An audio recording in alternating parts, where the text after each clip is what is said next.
तो ये कहानी एक ऐसी दुनिया की है जहां उम्मीद कह सकते हैं कि लगभग खत्म हो चुकी थी, जहां आसमान का रंग भी अजीब सा लाल था और शहर शहर खामोशी में डूबे हुए थे। ये कहानी उस एक फैसले की है जो तबाही और बचाव के बीच की बहुत ही पतली सी लाइन पर लिया गया था। तो चलिए आज बात करते हैं स्टील और गामा फ्यूरी के इस अनोखे तालमेल की। हम देखेंगे कि जब टेक्नोलॉजी और बेहिसाब ताकत टकराते नहीं बल्कि एक हो जाते हैं तो उसका नतीजा क्या होता है। यहां एक बहुत बड़ा सवाल उठता है। सोचिए जरा, जब सब कुछ दांव पर लगा हो तो क्या अपने सबसे बड़े डर को ही अपना सबसे बड़ा हथियार बना लेना सही है?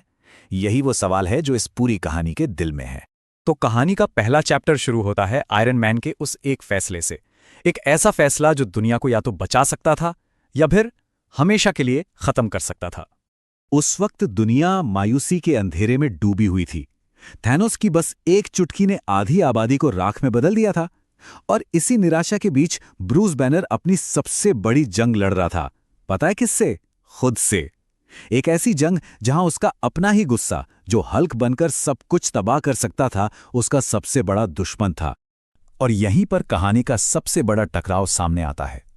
एक तरफ टोनी स्टार्क था जो जानता था कि थैनोस को हराने के लिए सिर्फ टेक्नोलॉजी काफी नहीं होगी, उन्हें हल्क चाहिए। लेकिन दूसरी तरफ ब्रूस बैनर था जिसके लिए हल्क एक अनकंट्रोल तूफान था, जिसके बाहर आने का मतलब था सब कुछ खत्म।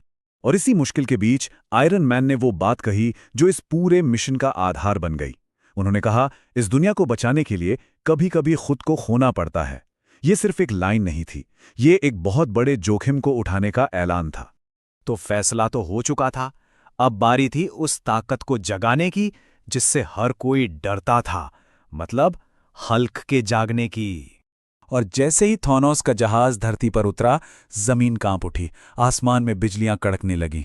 खतरा अब दरवाजे पर नहीं बल्कि सिर पर आ चुका था। अब एक्शन का वक्त था। और इस खौफनाक पल में बैनर ने सिर्फ अपनी आंखें बंद कर लीं। ये हार मानना नहीं था, नहीं, ये तो खुद को उस तूफान के हवाले करने का पल था जिसे वो हमेशा से काबू में करने की कोशिश करता रहा था।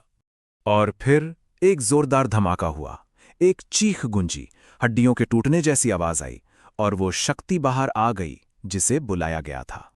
हल्क वापस आ चुका था और उसकी दहाड़ ने साफ बता दिया था कि अब सिर्फ तबाही होगी। उसका एक ही मकसद था, तोड़ना, फोड़ना, सब कुछ खत्म करना। तो अब स्टेज सेट हो चुका था। दो टाइटन्स आमने सामने थे। एक तरफ था बेहिसाब गुस्सा और दूसरी तरफ एकदम ठंडा दिमाग। हल्क को देखकर भी थैनोस मुस्कुराया और उसने कहा, मैं तुम्हारे गुस्से से डरता नहीं। थैनोस जानता था कि सिर्फ गुस्सा ताकत नहीं होता, कभी कभी ये कमजोरी भी बन सकता है। तो ये लड़ाई सिर्फ जिस्मानी ताकत की नहीं थी, ये थी दो विचारधाराओं की टक्कर। एक तरफ हल्क का अंधा गुस्सा और दूसरी तरफ थैनोस का ठंडा शातिर दिमाग। सवाल ये था कि जीतेगा कौन? हल्क के मुक्कों ने जमीन हिला दी, आयरन मैन की मिसाइलों ने आसमान में आग लगा दी, लेकिन थैनोस, वो एक पहाड़ की तरह खड़ा रहा, हर हमले को झेलता हुआ। वो बस आगे बढ़ता रहा। ये बिल्कुल साफ हो गया था कि सिर्फ ताकत से उसे नहीं हराया जा सकता। लड़ाई अब अपने आखिरी पलों में पहुंच रही थी। वो पल जब सब कुछ बदलने वाला था। जब आयरन मैन ने देखा कि हल्क का अंधा गुस्सा काम नहीं आ रहा तो वो चिल्लाया, हल्क, गुस्सा नहीं, हिम्मत। और जानते हैं, यही वो पल था जिसने सब कुछ बदल दिया।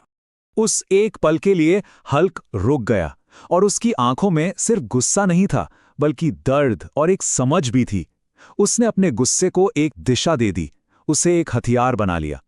और फिर हल्क और आयरन मैन का वो एक साथ किया गया हमला इतना शक्तिशाली था कि जमीन हिल गई और थैनोस जैसा दुश्मन भी घुटनों पर आ गया। ये ताकत की नहीं, तालमेल की जीत थी। और अब कहानी का आखिरी हिस्सा। लड़ाई खत्म हो चुकी थी, धूल बैठ रही थी और एक नई सुबह हो रही थी जो अमन लेकर आई। थके हुए आयरन मैन ने कहा, देखा, जब गुस्सा और दिमाग साथ आ जाएं तो कोई भी दुश्मन टिक नहीं सकता। और सच कहूं तो यही इस पूरी कहानी का सार था। तो फिर असली ताकत क्या है? क्या वो सिर्फ मसल्स में होती है? नहीं, असली ताकत होती है दिल और दिमाग के, यानी जज्बात और समझ के सही बैलेंस में। तो अंत में एक सवाल, अगर असल जिंदगी में गुस्से यानी अपने जुनून और दिमाग यानी अपनी रणनीति का सही संतुलन बना लिया जाए तो कौन सी जीत हासिल की जा सकती है? इस पर सोचिएगा जरूर।